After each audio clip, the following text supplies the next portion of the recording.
بسم الله الرحمن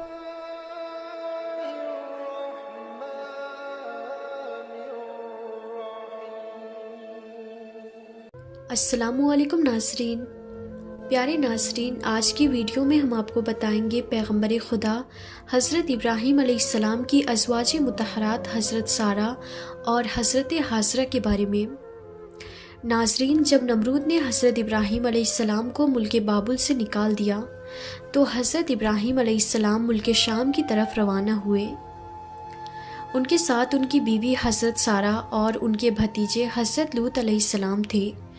جب حضرت سارہ کا نکاح حضرت ابراہیم علیہ السلام کے ساتھ ہوا تو حضرت سارہ کافی آسودہ حال تھی۔ ان کے پاس بہت سی زمینیں اور مویشی تھے۔ آپ نے تمام اموال حضرت ابراہیم علیہ السلام کو بخش دیے۔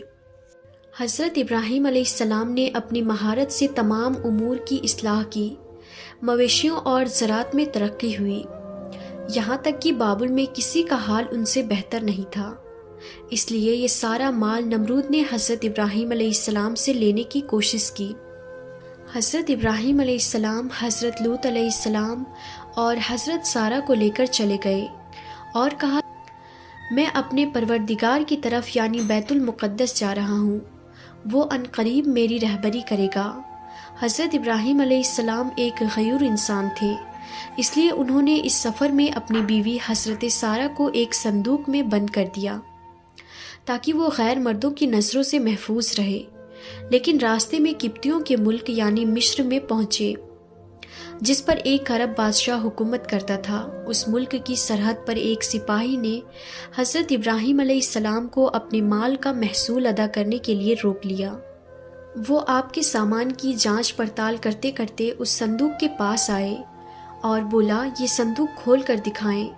حضرت ابراہیم علیہ السلام نے کہا، یہ صندوق سونے یا چاندی سے بھرا ہوا ہے، اب اس کے لیے جو کچھ تم چاہتے ہو میں وہ تمہیں دے دیتا ہوں، لیکن تم اس کو مت کھولو۔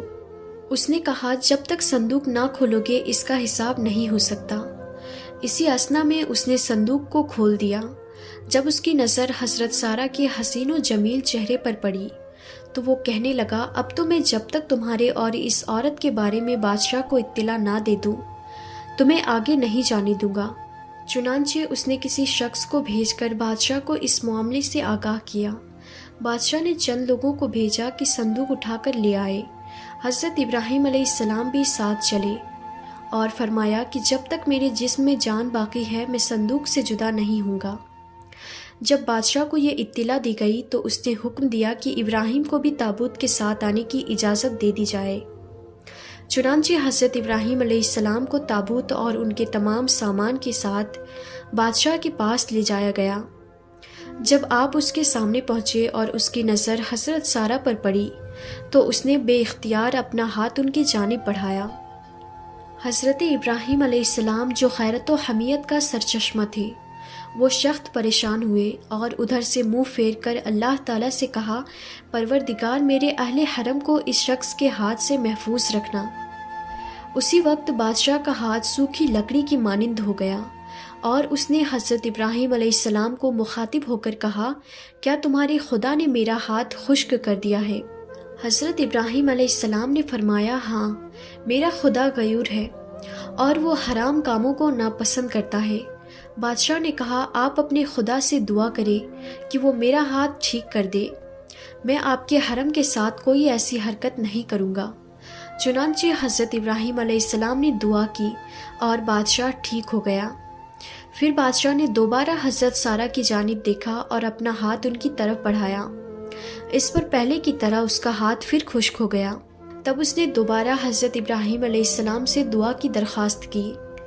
آپ نے فرمایا، اب میں تمہارے ہاتھ کی شفا یاب ہونے کے لیے اس شرط پر دعا کروں گا کہ تم پھر سے اپنا ہاتھ آگے نہیں بڑھاؤ گے۔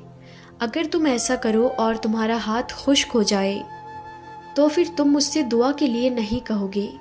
بادشاہ نے یہ شرط مان لی۔ تب حضرت ابراہیم علیہ السلام نے کہا، اے پروردگار، اگر یہ سچ کہہ رہا ہے تو اس کے ہاتھ کو ٹھیک کر دے۔ اس پر بادشاہ کا ہاتھ اپنی اصلی حالت پر آ گیا اور اس کے دل میں حضرت ابراہیم علیہ السلام کا روب بیٹھ گیا اور اس نے حضرت ابراہیم علیہ السلام کی بڑی تعظیم و تکریم کی اور کہا کہ تم بے خوف رہو، تمہاری حرمت یا تمہارے اموال سے اب میں باز رہوں گا، جس جگہ چاہو جاؤ، لیکن تم سے میری ایک حاجت ہے۔ حضرت ابراہیم علیہ السلام نے پوچھا وہ کون سی حاجت ہے؟ بادشاہ نے کہا کہ میں اپنی بیٹی کو بطور کنیز حضرت سارہ کو دینا چاہتا ہوں۔ آپ علیہ السلام نے منظور فرمایا۔ بادشاہ نے اپنی بیٹی حضرت سارہ کو بطور کنیز عطا کر دی۔